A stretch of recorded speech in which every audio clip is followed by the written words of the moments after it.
इसमें चैनल की horror story में आपका स्वागत है। शशांक नाम का एक लड़का अपने ऑफिस से मिली छुट्टियों में अपने गांव जा रहा था। गांव में उसका गांव पहाड़ियों से सटा होने के कारण उसे कुछ दूर पैदल चल के जाना होता था, तो वो अपने गांव की तरफ निकल चुका था। ट्रेन से उतरने के बाद उसे कुछ दूर पैदल चलना था, कम से कम 1 किलोमीटर तक।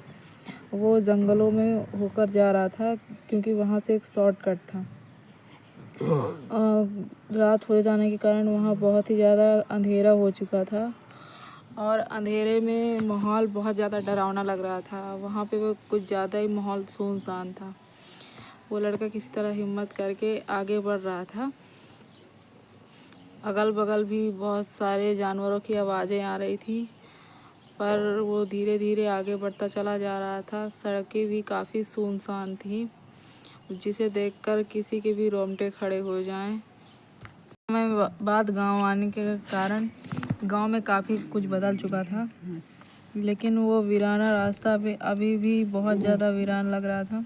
उसे कम से कम अभी 1 किलोमीटर तक जाना था। वो जंगलों में चलता चला जा रहा था, लेकिन उसके समझ में नहीं आ रहा था कि वो जा कहाँ आ रहा था। अचानक उसे ऐसा लग रहा था कि वो कहीं भटक गया है, लेकिन वो फिर भी चलता चला जा रहा था।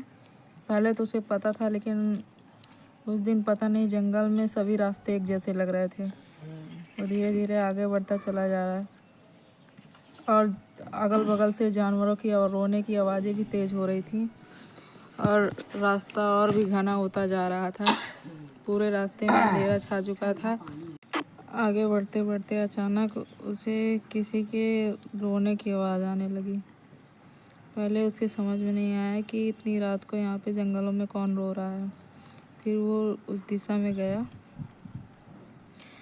आगे बढ़ रहा था, तभी उसे एक परछाई दिखी। वो उस परछाई की तरफ जाने लगा तो वहाँ देखा कि एक लड़की खड़ी हुई थी। उसने अपने बालों को आगे कर रखा था और रो रही थी। वो उसकी तरफ धीरे धीरे बढ़ा और उससे रोने के कारण जानना चाहा, पर वो बस अपने बाल को नीचे किए रोए जा रही थी। उसने उससे फिर से एक बार पूछा, पर उसने कोई जवाब नहीं दिया। लेकिन जब वो जाने को हुई तो उसने कहा कि पास ही में मेरा घर है, लेकिन मैं उस जगह को भटक गई हूँ, क्या आप मेरी मदद करेंगे? दोनों लोग साथ में घूम रहे थे, तभी सामने एक हवेली दिखी। वो हवेली शायद उसी का घर थी, क्योंकि वो बहुत ज़्यादा डरी हुई थी, तो मैंने उसको उसके घर छोड़ दिया। घर छोड़ने के बाद उसने कहा आप भी चलिए, लेकिन मैंने मना कर दिया। लेकिन देखा कि उसके घर के सामने ही एक बड़ा कब्रिस्तान था और वो वहाँ अकेले जाने में डर रही थी, तो मैंने वहाँ जाने की हिम्मत जुटाई। वो घर बहुत ही ज़्यादा डरावना लग रहा था और वो जंगल के बीचों बीच में था।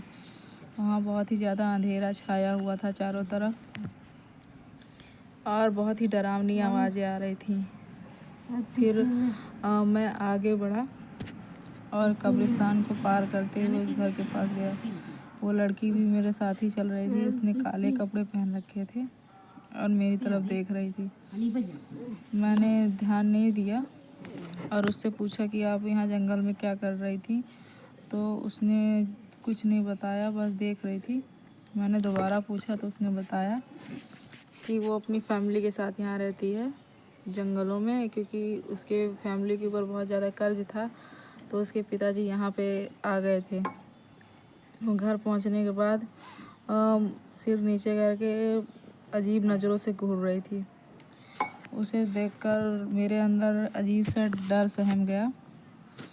वो अजीब नज़रों से बस घूरे ही जा रही थी खड़ी होकर। उसकी आंखों का कलर भी चेंज हो रहा था।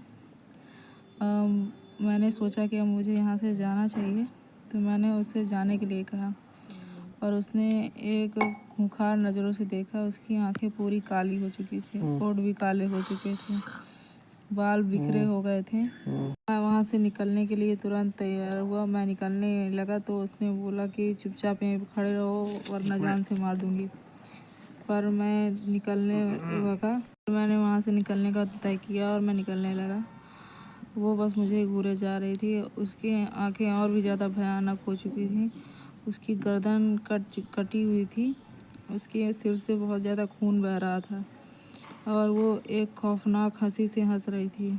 मैं उसे देखकर बहुत ज़्यादा डर गया और वहाँ से भागने की हिम्मत करने किसी तरह जुटाई और भागने लगा। उसके हाथों से मेरे गला दबाने लगी।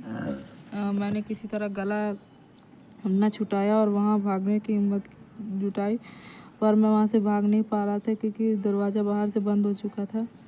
पर किसी तरह मैं वहाँ से निकला। क्योंकि मेरे पास और कोई ऑप्शन नहीं था, तो मैंने तुरंत हनुमान चालीसा रटना शुरू कर दिया। जब हनुमान चालीसा रटने लगा तो उसकी पकड़ धीमी हो गई और मैं वहाँ से भाग गया। जब मैं वहाँ से भाग रहा था तो वो मुझे ही खिड़की से देखे जा रही थी।